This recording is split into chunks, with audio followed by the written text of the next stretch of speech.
Welcome to the Prosperity Report Live. It is Thursday night at 9 o'clock. It is time for episode 3 of the Prosperity Report Live. A couple things that we want to talk about tonight, starting with an update from the campaign. So last week we turned in our signatures. I think at final count, we had about 13,000 signatures. We needed 5,000 to get on the ballot. So we were in really good shape there. Today was the final day to challenge any signatures or ballot access. And we look really good there as well. I haven't heard of anybody attempting even to challenge us. So it looks like next week I'll be able to say for certainty, but right now it's looking near certain that we will be on the ballot. So look forward to November whenever you will see John Thomas on your Pennsylvania ballot for United States Senate, regardless of where you live in Pennsylvania. This is a statewide race, so looking forward to that. So I wanted to start tonight with a story. And this story may sound familiar to some of you, but hold out, because you might catch some details that you're not used to. So there was a man who was walking down a highway, and this highway was in maybe in Kamala Harris's San Francisco or in Tim Walls's Minneapolis, not a safe area to be, So he's walking down this highway in this dangerous area, and he gets robbed. And as he's robbed, he's beaten, and he's left on the side of the road. And a little bit later, a priest comes walking along, sees this guy beaten and laying on the side of the road, crosses the road to the other side, and just passes. A little bit later, a Levite or a teacher of the law sees the guy and crosses the other side of the street and just leaves him be. A little bit later, a Samaritan came walking by. And you know what the Samaritan did? The Samaritan went to the nearest village, robbed everybody in the village, used that money to take care of the guy who was laying on the side of the road. Which one of these people was neighborly? Now, if I think back to how the Bible story goes in that situation, I don't think that's how it ended. But Tim Walls said, "Our one person's socialism is another person's neighborliness." The story of the Good Samaritan that Jesus told in the Bible was specifically a story about being neighborly. And in the actual story, not the way I just told it, but in the actual telling of the story, the Good Samaritan picks the man up, puts him on his donkey, takes him into town, gives the innkeeper money, provides for him, cares for him out of his own wallet. So loving him to the point that it cost him something. That is what made it neighborly. If Jesus would have told it the way that I told it, Jesus follows up. He says, who was being neighborly in this story? And the guy's answer is, well, obviously it was a Samaritan. The way I told it, it wouldn't be obvious that it was a Samaritan. It was like maybe none of them. Because socialism is when you take other people's money and use that to help people out. So there's a big difference between socialism and neighborliness. But that takes us back to kind of how we ended last week's episode. We ended talking about how a lot of times people assume that those of us who are pro-gun freedom are okay with gun violence. And that's just not true. We just don't think banning guns is the best way or even an effective way of dealing with gun violence. As a matter of fact, many of us think that having gun freedom can deter gun violence. Likewise, in this situation of Tim Walz saying that one person's socialism is another person's neighborliness, implies that if the government doesn't step in and practice neighborliness, then people will not be neighborly. Therefore, if you don't want the government to step in and do these social things, then you don't want these social things to be done. Well, this could not be farther from the truth. I do want people to be neighborly. And in fact, I think that to be neighborly, it has to be an act from the heart. And it has to be an act from your own from your own nature. It has to be something that comes from you, not comes from the point of a gun, not that's required by the government. So I don't think that Walz was right whenever he said one person's socialism is another person's neighborliness. I think that he could not be further from the truth. So I didn't want to start with that.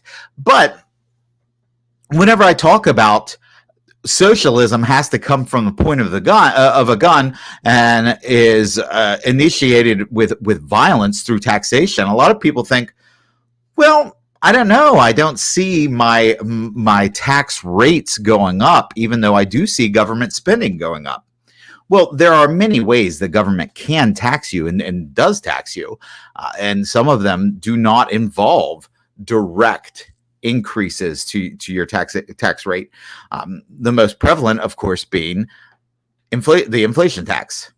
And I wanted to talk a little bit about that inflation tax and how that inflation tax works, because Bob Casey actually just 4 hours ago posted on X, greedy corporations are jacking up their prices at the expense of everyday Pennsylvanians. I'm fighting to hold them accountable. So that's interesting. He thinks that inflation is caused by greedy corporations, and he uses the fact that corporations have made a lot of money in the last few years, even though the stock market's tanking right now. But recently, they have made some money. He uses that as evidence that it's their raising of prices that's causing inflation. But that's wrong. That's backwards. And I wanted to get into what's going on here. And I wanted to start with a story. And this story is about imagine you have an uncle. We'll call him Sam. Now, your Uncle Sam has a money printer in his basement. This money printer he has is very, very good. It's so good, in fact, that there is no way your Uncle Sam will ever be caught counterfeiting. In fact, nobody he gives his money to will ever be caught with counterfeit money. It is completely indistinguishable from Federal Reserve notes. So, your Uncle Sam prints tens of thousands worth of $100 bills and goes out and buys himself a new pickup truck. Then your Uncle Sam goes out and buys a house, prints up hundreds of thousands of dollars of these Uncle Sam notes and buys himself a house. And then he goes out and buys his girlfriend a very nice diamond ring. Now, I want to ask, and I want you to think about this. Who was harmed in this scenario? Was Uncle Sam harmed?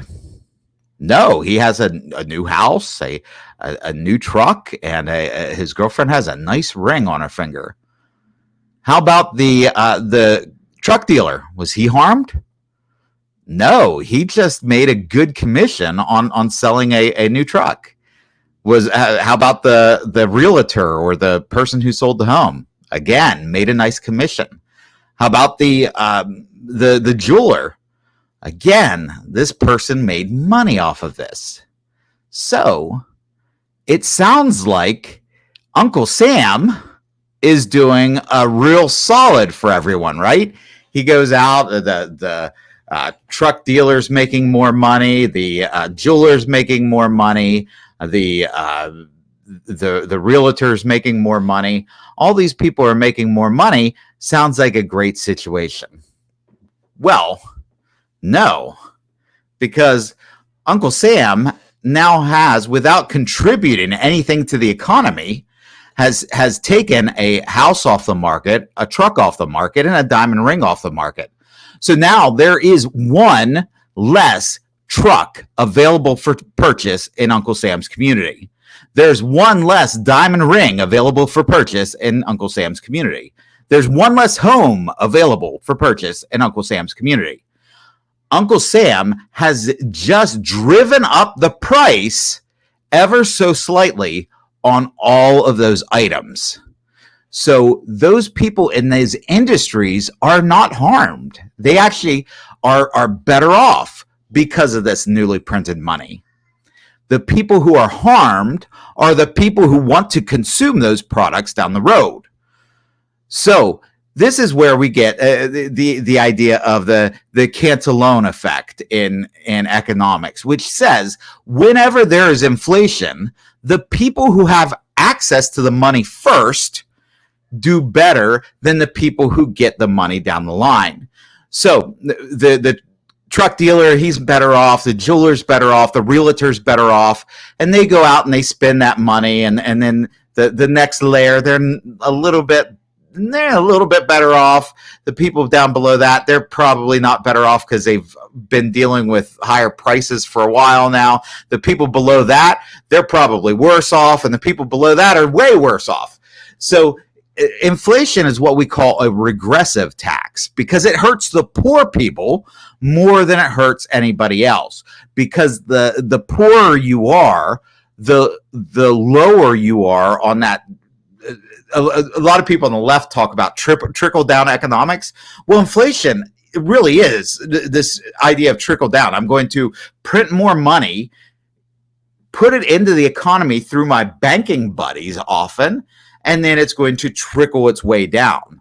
But by the time it trickles its way down to the average person living in Pennsylvania, prices have already risen substantially. So the farther away you are from that newly printed money, the worse off you are in an inflationary environment. So that again is called the Cantillon Effect. It's important to know.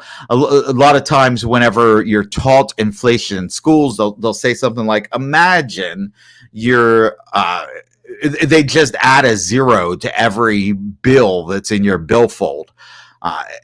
And every bank account, they move the decimal one place to the right, and everything just gets multiplied by 10.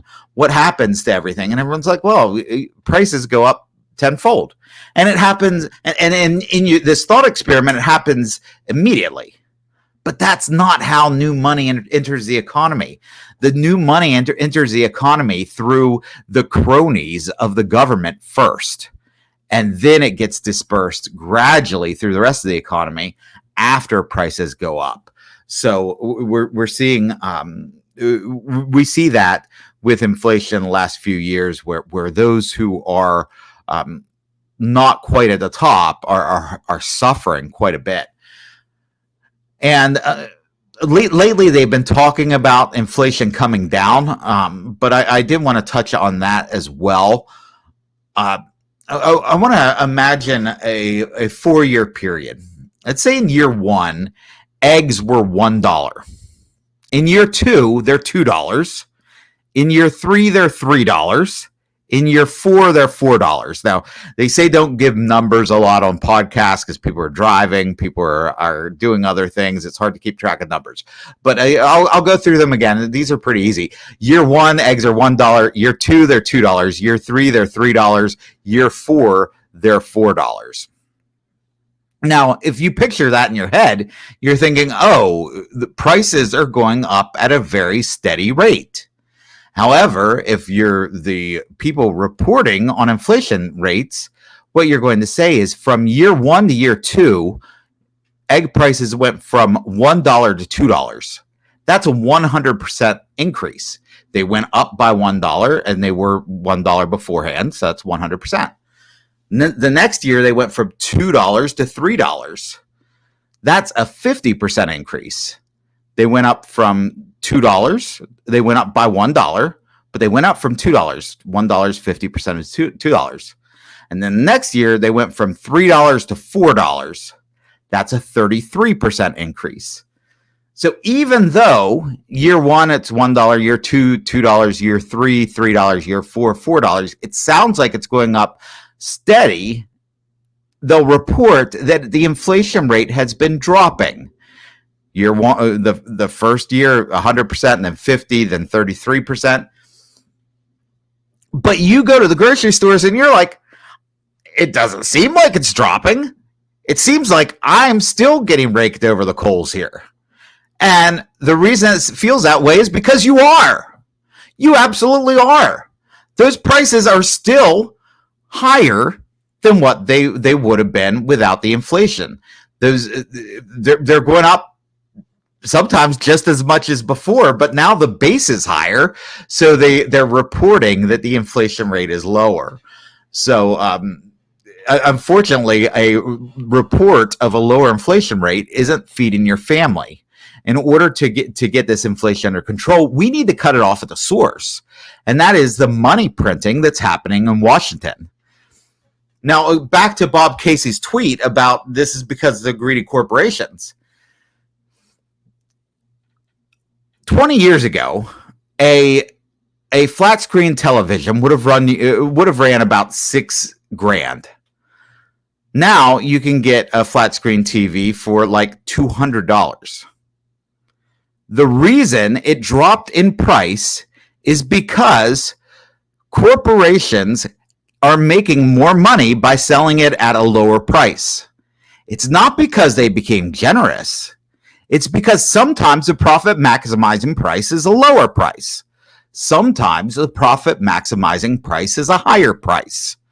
Whenever you see a systematic increase in prices across the economy, like all of the profit maximizing prices are suddenly going up at the same time, that's not because of corporate greed.